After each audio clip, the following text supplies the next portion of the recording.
बनेगा इनका वो ये बनेगा कि हमने इक्तदार छोड़ दिया मगर अवाम के ऊपर बोझ नहीं डाला। ये बहुत बड़ा बयानिया बनता है। हमने इक्तदार छोड़ दिया मगर अवाम के ऊपर बोझ नहीं डाला, इसलिए हम इलेक्शन में आ गए। तो फिर ठीक है, इलेक्शन लड़ रहे, मगर इन द मीन वाइल ये सारा जो है ना IMF और ये वो सारा आपके गले पानी यहां तक पहुंच जाए। तो फिर सब देखिएगा किस किस का नुकसान होता है और क्या नहीं होता। और दूसरी बात ये, किसी सूरत में भी इमरान खान जो है वो इलेक्शन नहीं जीत सकते। उनका जो पॉपुलैरिटी है दिन ब दिन गिरती जा रही है। ये नहीं मैं कह रहा कि इनकी बढ़ती जा रही है, मगर उनकी गिरती जा रही है। डिसइल्यूजनमेंट, केओस, अनार्की होती जा रही है। इमरान खान इसी तरह चाहता है जल्दी से जल्दी हो। अगले साल तक पता नहीं इमरान खान की पॉपुलैरिटी कहाँ रहेगी कहाँ नहीं रहेगी। इसलिए that is why he is pushing for election right now. अगर ये इलेक्शन की तरफ जाते हैं गंद साफ करके तो ये उड़ जाएंगे। और अगर ये रहना चाहते हैं अगले साल तक तो इनको एस्टैब्लिशमेंट की हेल्प चाहिए कि इमरान खान को you have to keep him at bay. ये नहीं कि वो आके तशद्दुद की तरफ ले जाए आपको और लड़ाई झगड़े शुरू हो जाए, खून खराबा हो जाए और उसके बाद फिर एस्टैब्लिशमेंट को इंटरवेंशन करनी पड़े और सबके खिलाफ वो इंटरवेंशन हो। सो देखे ना आप, वो तो कहते हैं हम इसको डील कर सकते हैं, they are capable of dealing with Imran Khan. मगर बात यह है कि अगर एस्टैब्लिशमेंट ने फिर स्टेप इन करना है, और इस वक्त ऐसे ही लग रहा है कि they are not ready to let go of Imran Khan, help ना करे मगर उसको छोड़ने के लिए भी तैयार नहीं, तो फिर ठीक है, फिर भुगते नून लीग या PDM की जिम्मेदारी लेगी मुल्क की। जिन्होंने ये क्रिएट किया वो जिम्मेदारी लेगी। ये बात तो ठीक है, बात ठीक नहीं है। अब वक्त आ गया है, अगर इमरान खान आंखें दिखा रहा है तो शहबाज शरीफ साहब को भी जाके साफ साफ गल करनी चाहिए कि पाजी मैं साढ़े नाल हो या नहीं हो। मैं एखो तो अर्ज कर रहा ना, आइदर यू डू दिस और यू टेक अ पोजीशन। मैं सिर्फ इतनी सी अर्ज कर रहा था कि देखिए अभी भी अब इस हुकूमत की आप कम्युनिकेशंस का देख लीजिए। मरियम औरंगजेब बड़ी कॉम्पिटेंट है कि वो बेचारी अकेली प्रेस कॉन्फ्रेंस करती, लेकिन ये अकेले मरियम औरंगजेब का काम नहीं है, या मरियम नवाज एक उसका काम नहीं है। ये पूरी एक बहुत बड़ी पार्टी है, इसके को 20-30 सेंट्रल रहनुमा हैं, सेकंड टीयर के 40-50 रहनुमा हैं, थर्ड टीयर के हैं। भाई बात ये कि वो ऐसा लगता है कि एक शख्स है, वो उसने मीडिया स्पेस कैप्चर की हुई है, वो इनको भी गालियां दे रहा है, वो एस्टैब्लिशमेंट को भी, वो अमेरिका को भी, वो फलाने को भी, कंस्पिरेसी थ्योरीज है हर रोज घड़ रहे हैं। कल यहां तक कह दिया एटम बॉम्ब गिरा दे। मुझे बताएं सैयदी साहब, आपने 70 इयर्स की हिस्ट्री सुनी है, मुझे एक पॉलिटिशियन का बता दें अगर उसने ये बात कही होती और वो बच के निकलता अदलिया से, यही तो मैं कह रहा हूँ एस्टैब्लिशमेंट से। तो अब बात ये है बड़ी सीधी सी। हाँ, आज राना सनाउल्लाह को कहें वो जाके गिरफ्तार कर लेगा इमरान खान को, ठीक। आप कहते हैं ना जी वो गाली दे रहा है एस्टैब्लिशमेंट के चीफ को, तो ठीक है, राणा को ग्रीन लाइट दें, वो अभी जाके अरेस्ट करता है। और मैं आपको ये बता दूं, उसके साथ अगर रेंजर्स खड़े हैं तो ये सारा जो है ना मामला जो है इसको वो कंट्रोल कर सकते हैं। मारकुटाई होएगी ना जिस तरह धरने जो इसी फिर पिशावर से 2000 बंदा आ गया सी, तो जनाब उस वक्त पुलिस ने इनको रोक दिया था। तो ऐसी क्या बात है, वो कर सकते हैं control, they have the state still strong.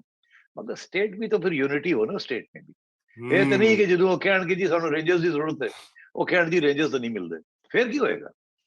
तो फिर अच्छा ये फिर बता दें, फिर आखिरी बात सैयदी साहब, हमारा वक्त चूंकि आपसे वादा किया है कि आज हम वक्त पे खत्म करेंगे, आखिरी बात ये बता दें, जो यूनिटी की आपने बात कही, जो शय देने की बात कही, ये फिर मामला जो है क्या इसके ऊपर सोच विचार हो रही है? चिड़िया की क्या खबर है, चिड़िया की या चिड़े की, कि वहां पे किस किस्म की गुफ्तगू हो रही है? अब ये बताएं ना, असल बात तो देखिए बड़ी सीधी सी बात है, ये तो कोई छुपी हुई बात भी नहीं है, कोई चिड़िया की खबर तो नहीं है। नवाज शरीफ साहब तो कह रहे हैं हमने आवाम के ऊपर बोझ नहीं डाला, ठीक, खत्म हुई गल। ठीक, शहबाज शरीफ साहब अवाम पे बोझ नहीं डालना, ठीक। अब शहबाज शरीफ साहब क्या करेंगे? अवाम के ऊपर बोझ तो एस्टेब्लिशमेंट कह रही है ना डालो, तो फिर ठीक है, शहबाज शरीफ साहब को आके कहें कि जी खड़े हों साथ, और आके कहें कि जी we are with this government और हम ये इमरान खान इज सबवर्शन और action will be taken, action ले फिर। मगर नहीं कर रहे ना, तो देन व्हाई शुड आप क्यों अवाम के ऊपर वोट डाले और फारग हो जाए? चलिए ठीक, अब ये बताइए व्हाट इज रावलपिंडी में किस तरह की गुफ्तगू हो रही होगी? रावलपिंडी में भी यही गुफ्तगू हो रही है कि जी हमारे अंदर इस वक्त इमरान खान के लिए बड़ा सपोर्ट है, इसलिए उसके खिलाफ एक्शन लेना प्रॉब्लमेटिक हो जाएगा हमारे लिए। आगे ही हम थोड़े से बदनाम हुए हैं, एक तरफ से अब और हो जाएंगे, तो आप न्यूट्रल ही रहे। अरे भाई न्यूट्रल जो है इस वक्त, जब वो धन धना रहा है आपको गाली दे रहा है, तो आप न्यूट्रल से क्या मुराद हुई? आप कहते हैं आप रियासत को बचाने वाले हैं, आपको गाली पड़ रही है।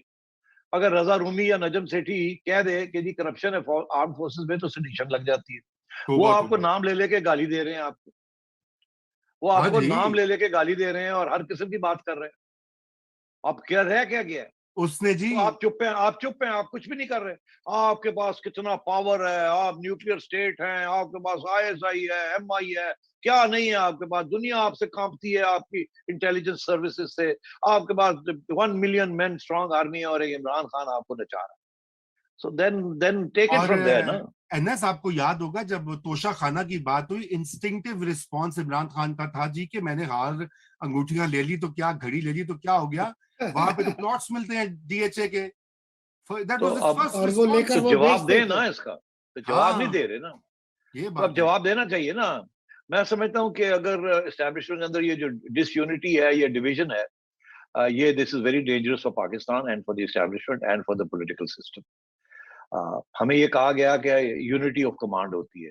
आज हमें यूनिटी ऑफ कमांड नजर नहीं आ रही, और ये बड़ी हमारी बदकिस्मती है, बिकॉज दुश्मन लेफ्ट भी है और राइट भी है। और अगर मुल्क के अंदर दुश्मन नजर आने शुरू हो गए, तो फिर हम कहाँ जाएंगे? सही, सही। तो क्या रूल्स ऑफ द गेम जो थे रजा, एक कॉन्स्टिट्यूशन थी, एक रूल्स ऑफ द गेम थे, वो तो इमरान खान ने उसकी छुट्टी करा दी। अब तो वो कुछ भी नहीं मानता। तो आज आप पॉलिटिकल, इलेक्शन कराएं और वो इलेक्शन वो जीतता नहीं है, तो कहेगा मैं नहीं मानता। यही फिर बिल्कुल। से गाली शुरू हो जाएगी, और फिर से वो वो क्या कहेगा है, मैं नहीं मानता। तो फिर देखिए क्या, जी, कहाँ जाएंगे आप? ये तो आप वो न एनएस, अदालतों को मानता है, न वो इलेक्शन कमीशन को मानता है, न बाकी जमातों को मानता है, न एस्टेब्लिशमेंट को मानता है, न सुप्रीम कोर्ट को मानता है, न आजाद मीडिया को मानता है। फिर ये तो फिर इस सूरत हाल में तो फिर बड़ी वाज़ेह बात है कि ऐसी चीजों के साथ आप सिर्फ सख्ती से ही निपट सकते हैं, और तो कोई रास्ता नहीं होता। There is no. एस्टैब्लिशमेंट को कंफ्यूजन एंड करनी चाहिए, यूनिटी ऑफ कमांड दिखानी चाहिए। जो इस वक्त रियासत पाकिस्तान की जो आइन है, और जो एस्टैब्लिशमेंट के जो नेशनल सिक्योरिटी इदारे हैं, उनको जो अंडरमाइन कर रहा है, he should be given a shut up call. जैसे भी वो शट अप कॉल देनी है आपने दे। बिल्कुल, बड़ी जबरदस्त कंक्लूजन हो गया है। आज के शो का नाम ही होना चाहिए give the shut up call. और एंड कंफ्यूजन। और एंड हाँ, बट कंफ्यूजन पहले हो खत्म होगी तो फिर शट अप कॉल्स दी जाएगी। तो ये ठीक है साइडी साहब, आपने कैप्शन दे दिया मुझे। तो चले वक्त हमारा खत्म हो गया। नाजरीन, आपके सवालात और कमेंट्स का बहुत शुक्रिया। उम्मीद है बहुत सारे एड्रेस हो गए होंगे। जो कंफ्यूजन का जिक्र किया है साइडी साहब ने, वो आपके जहनों में भी होगी और उसकी आपको वजूहात आज पता लग गई हैं। इंशाल्लाह अगले हफ्ते फिर मुलाकात होगी। खुदा हाफिज।